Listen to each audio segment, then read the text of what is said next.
73차시 6월 민주항쟁과 민주주의 발전 두 번째 시민사회가 성장하다 수업을 시작하겠습니다. 이번 시간의 학습 목표는 6월 민주항쟁 이후 전개된 민주화의 진전이 시민사회에 미친 영향에 대해 설명하고 다양한 사례를 발표할 수 있답니다.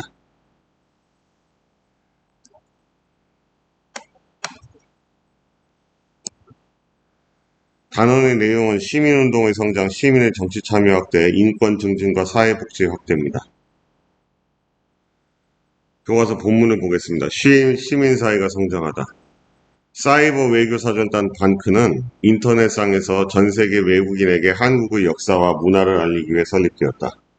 반크는 일본의 교과서 왜곡이나 일본군 위안부 문제, 독도 동해 표기 등 일본의 과거사 문제를 경고 고발하고 전 세계인에게 한국의 역사를 올바르게 전달하고자 다양한 홍보 활동을 펼치고 있다. 6월 민주항쟁 이후의 시민사회의 성장 과정은 어떠했을까? 본문을 보겠습니다. 시민운동의 성장과 민주화의 진전. 6월 민주항쟁 이후 민주화가 진전되면서 비정부 기구, NGO, Non-Governmental Organization, 정부나 기업과 달리 시민들이 자발적으로 모여서 공공의 이익을 위해 활동하는 단체를 바로 NGO, 비정부 기구라고 부르고 있죠. 이런 비정부 기구인 시민단체가 성장했습니다.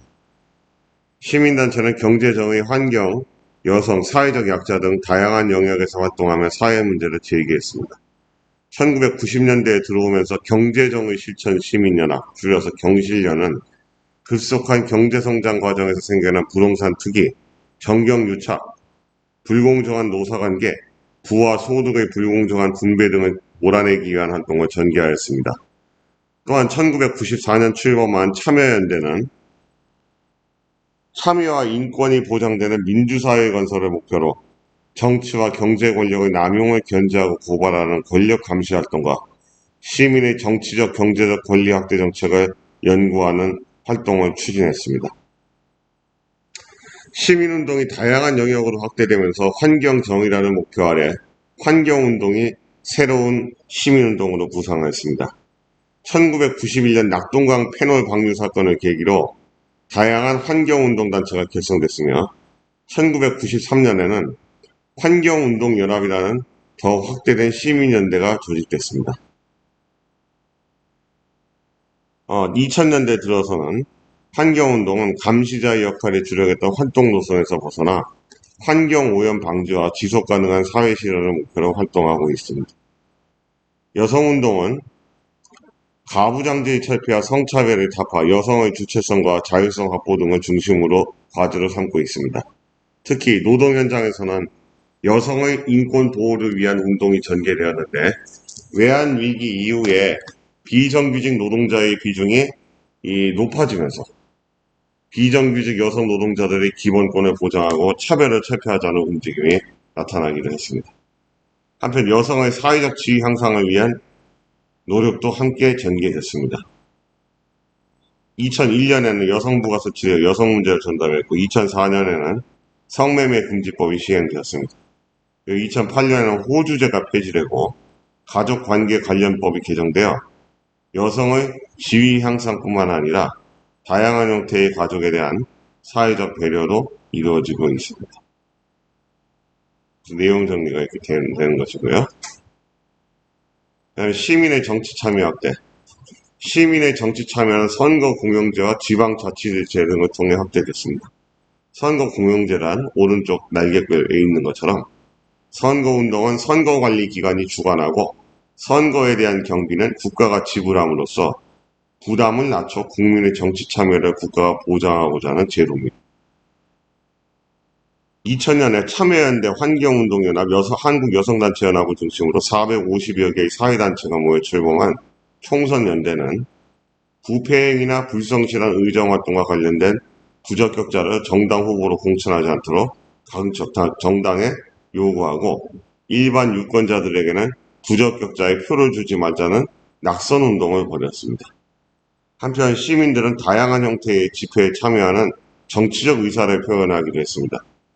2000년대 이후 시민들은 촛불 집회라는 평화적 시위를 통해 사회의 다양한 사안에 의견을 표출했습니다. 우리나라의 촛불 집회는 시민들이 2002년 한일 월드컵 대회를 통해 광장을 경험한 것이 영향을 주었으며 많은 시민이 광장에 모이는 촛불 집회의 시작은 이 월드컵이 끝나고 난 다음에 2002년에 미선이 효순이 사건이 있어요.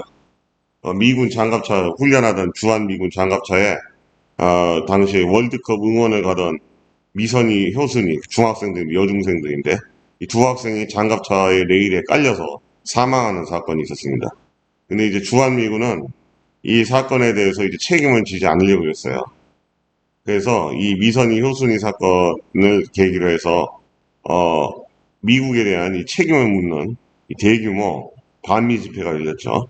이때부터 이제 촛불 집회가 등장했는데 2002년 바로 미군 장갑차 사고로 숨진 여중생을 추모하기 위한 집회를 시작으로 해서 2008년 미국산 소고기 수입 반대 집회가 일어났으며 2016년에는 국정농단, 최순실의 국정농단에 대한 진상규명과 박근혜 대통령 퇴진을 요구하는 대규모 집회가 벌어져서 결과적으로 박근혜가 퇴진하게 되는 결과를 가져왔습니다.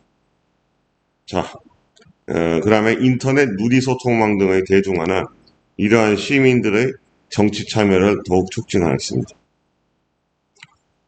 자, 누리소통망, 소셜 네트워크 서비스, SNS의 우리말이죠. 인권 증진과 사회복지 확대. 1987년 이후에 민주화의 진전과 더불어 국민의 기본권이 향상되고 사회적 약자에 대한 관심도 높아졌습니다. 언론, 출판, 집회, 결사의 자유가 확대되었고 인신 구속이나 정치적 억압도 줄어들었습니다. 정부와 국회는 헌법소원 심판 청구 제도를 마련하여 공권력 행사로 기본권을 침해받은 국민이 직접 헌법재판소에 구제를 청구할 수 있도록 했습니다. 또한 2001년 국가인권위원회를 설치하여 사회적 약자와 소수자를 보호하고 국가 공권력의 남용을 견제 감시하도록 했습니다. 이에 따라 인권에 대한 국민적 인식도 크게 개선되었습니다. 민주화가 진행되면서 사회적 약자에 대한 배려와 복지에 대한 관심이 커졌고 사회보장제도가 확충되었습니다. 1977년에 의료보험제도가 본격적으로 시행이 됐어요. 1977년 박정희 유신 시대네. 1989년부터는 이때 노태우 정부 시기에는 모든 국민이 동일한 의료보험 서비스를 받게 되었다. 또한 국민의 노후소득을 보장해주는 국민연금제도는 노태우 정부 시기인 1988년부터 시작돼서 99년에는 모든 국민에게 적용되었습니다. 한편 김대중 정부 시기 1999년에는 국민기초생활보장법이 제정됐어요. 김대중 정부 시기에. 그래서 국가와 지방자치단체에서 빈곤층과 노인, 장애인의 생계비와 주거비, 의료비, 교육비 등을 보조하기 시작했습니다. 국민기초생활법 보장법 제정은 대한민국이 복지국가로 나아가는 중요한 법적 토대를 마련한 제도입니다. 김대중 정부 시기에 만든 제도예요. 그 다음에 경제협력개발기구 OECD 회원국에 비하면 아직도 우리나라의 복지 수준은 여전히 낮아요. 그래서 복지 확충에 대한 관심이 높아지고 지속적인 예산의 투입이 증가되고 있죠. 그럼에도 해결해야 될 문제가 많습니다. 복지 사각에 놓여 있는 다양한 계층들을 보다 복지 혜택을 받을 수 있는 공간으로 끌어들일 수 있는 이런 제도가 보급이 되고 마련되고 계속 발전해 나가야 되겠습니다. 밑에 사진은 촛불 집회가 열린 광화문 광장입니다. 서울 광화문에 2000년대 이후 촛불 집회는 시민이 자발적으로 참여한 대표적 시위 형태입니다. 이거는 이제 촛불 집회는 이제 박근혜 퇴진, 국정농단을 비판하는 우리 시민들이, 민주시민들 100만 명이 모였습니다. 박근혜 퇴진을 주장하는 민주주의 장이었죠.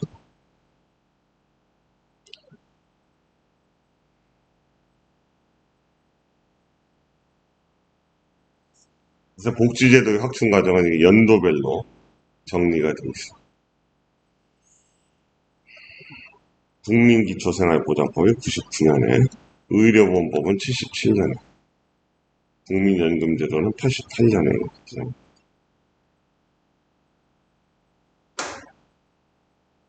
그 다음에 이제 활동 교과서 286쪽입니다. 여러 시민단체의 활동.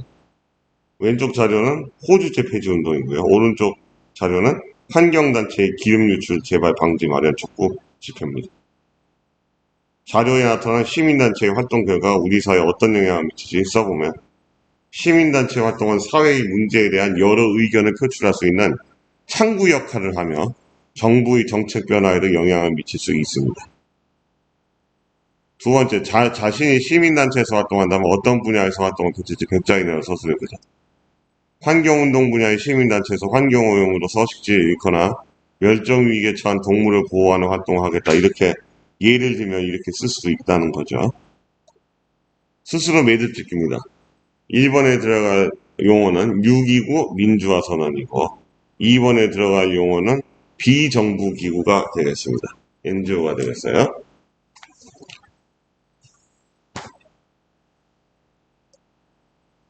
그 다음 이제 여러분들 우리 사회의 발전 연표입니다. 1987년 6.29 민주화 선언이 발표되고 88년 서울올림픽 개최 89년 전국민 의료보험 실시 그 다음에 전 모든 국민 의료보험 소련과 국교 수립 90년 그 다음에 91년에 남북한 유엔 동시가입 남북 기본합의 설치 91년에 여기 유엔 동시가입이 먼저예요. 93년에 금융실명제 실시 남북한 유엔 동시가입하고 남북 기본합의 설치택은 노태우 정부 시기에 있었던 일이죠. 금융실명제 실시는 김영삼 정부 때, 지방자치제 전면 실시도 김영삼 정부 때, 경제협력개발기구 OECD 가입은 역시 김영삼 정부, 국제통화기금 지원요청 김영삼 정부 때입니다. 98년 국민연금제도 시행, 금강산 해로관광시절 이거는 김대중 정부 시대예요. 2000년에 제1차 남북정상회담 김대중 노벨평화상 수상 2000년 대통령 2001년 국가인권위원회 설립 2002년 한일 월드컵 대회 2004년 KTX 개통 한국고속철도 수출 3천억 돌파 2006년 2007년 제2차 남북정상회담 이때가 바로 노무현 정부 때입니다. 그 다음에 한일 월드컵은 김대중 정부 때고요.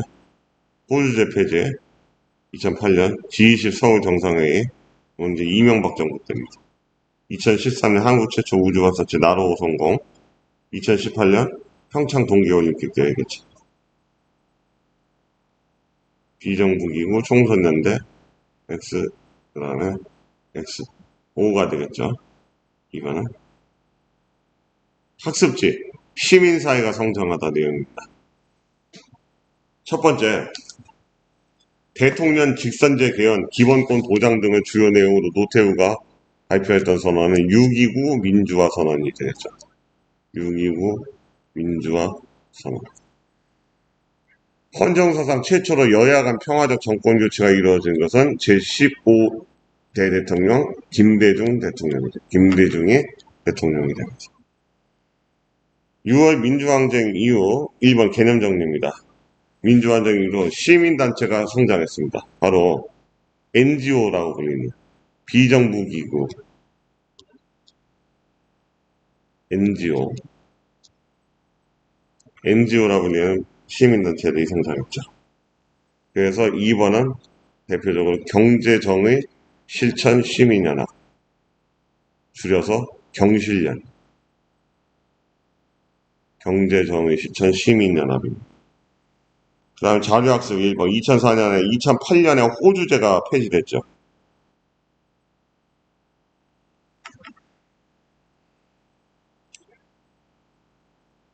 그 다음 지금 호주제가 폐지돼서 1인 1적제로 바뀌었습니다. 가족관계법에 따라서 호주제는 그 가부장적 제도의 바탕이 된 제도였어요. 그 다음에 3번 다양한 사회단체가 모여서 출범했다. 이거는 바로 3번은 총선연대가 되겠죠.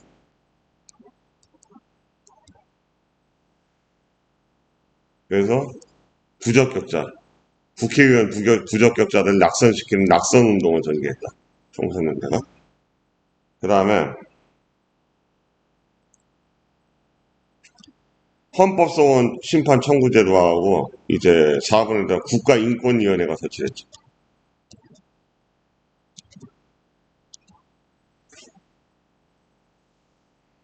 그 다음에 자료학습 2번은 촛불 집회가 되겠죠. 촛불 집회. 촛불 집회가 되겠습니다. 형성평가. 1-1번 6월 민주항쟁 이후 민주화가 진전되면서 비정부기구의 시민단체가 성장했죠. 맞죠? 촛불 집회는 정부가 주관하는 집회가 아니죠. 민간 시민들이 자발적으로 만든 집회입니다. 그래서 잘못된 겁니다. 사회의 다양한 의견을 표출하는 민주주의 장이에요. 정부가 주관하는 집회를 관제 집회라고 불러요. 관제. 정부가 통제하는 집회. 정부가 주관하는. 관제 집회 대표적인 거 이승만 정부식의 소하고 말을 동원해서 소와 말도 대통령을 이승만을 원한다. 52년에 이제 발췌기원 시기에 나왔던 그런 관제 집회가 대표적인 반공 집회와 관제 집회죠. 그 다음에 경실련은 급속한 경제성장을 과정에서 생겨난 정경유착, 불공정한 노사관계 등 몰아내기 위한 활동을 전개했다. 여기는 경실련의 활동으로서 타당한 설명이라고 할 수가 있겠죠. 5가 되겠습니다. 2008년 호주제가 폐지되고 가족관계관련법이 개정되어 다양한 형태의 가족에 대한 사회적 배려가 이루어지고 있죠. 현재 진행형이고요. 5가 됩니다. 사회적으로 우리가 다 선진국이 되어가고 있다는 거예요. 서구 선진국처럼 변화되고 있다는 거죠. 1994년에 출범한 참여연대, 참여와 인권이 보장되는 민주사회의 정착을 목표로 한 시민단체, 참여연대. 3번 여성운동에서 중심과제로 삼고 있는 거 호주제 폐지죠. 그래서 기억 틀렸고요. 가부장 대체폐 부동산 투기 조정 안 그쵸. 니은하고 리을이 답이에요. 여성의 주체성과 자율성 확보. 답은 4번. 기억 니은에 들어갈래요. 1977년에 바로 뭐가 시행이 됐겠습니까? 의료보험제도가 본격적으로 시행됐죠.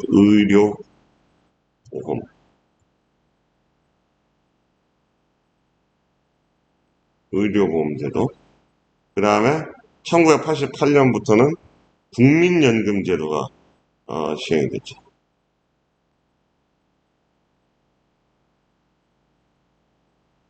1988년 국민연금제도. 여러분들 국민기초생활보장법은 김대중 정부 때 만들었어요. 99년에. 기억을 하셔야 돼요. 기억하셔야 됩니다. 그리고 우리나라 의료보험 잘 돼 있어요. 미국 의료보험보다 납니다. 미국은 의료보험 혜택을 못 받는 사람이 7천만 명이 넘는다 그래서 전임 대통령 오바마가 이제 오바마 케어라고 해가지고 가입을 시키려고 했는데 이 전임 또 대통령 트럼프가 망가뜨려 놨죠. 그래서 미국에서 수술 받고 나면 엄청나게 비용이 많이 들어서 파산할 정도 그 경제 위기를 겪는답니다. 코로나19 검사도 무료로 해준다지 않는다잖아요. 돈 내야지 본인 부담해야 되고 그렇죠? 얼마나 끔찍합니까? 그에 비해서 우리나라는 저렴하게 국가에서 이렇게 의료보험비를 부담을 해주고 본인 부담료를 줄여주고 있어요. 그러니까 우리나라 의료보험 체계가 잘 되어 있는 겁니다. 그렇죠? 이게 국가 주도의 복지국가의 기본이 되는 거는 국가가 주도하는 의료보험 제도를 유지해야 되는 거예요. 민간한테 넘어가는 순간에 의료보험 제도가 망가지게 됩니다. 잘 사는 사람들은 비싼 의료보험 혜택 받고 못 사는 사람들은 아주 싼 의료보험 혜택 받는다? 옳지 못한 거죠. 인간의 생명은 다 존엄하고 평등하지 않습니까? 그렇죠? 그러니까 동일한 혜택을 받아야 되겠죠. 그렇죠? 그래서 국가가 주도하는 의료보험 체계가 잘 마련이 된 거다. 이렇게 이해하시면 되겠습니다. 다음 시간에는 단원이 바뀌어서 이제 외환위기와 사회경제적 변화, 세계화에 따라 한국 경제가 변화하다에 대해서 학습하겠습니다. 수고했습니다.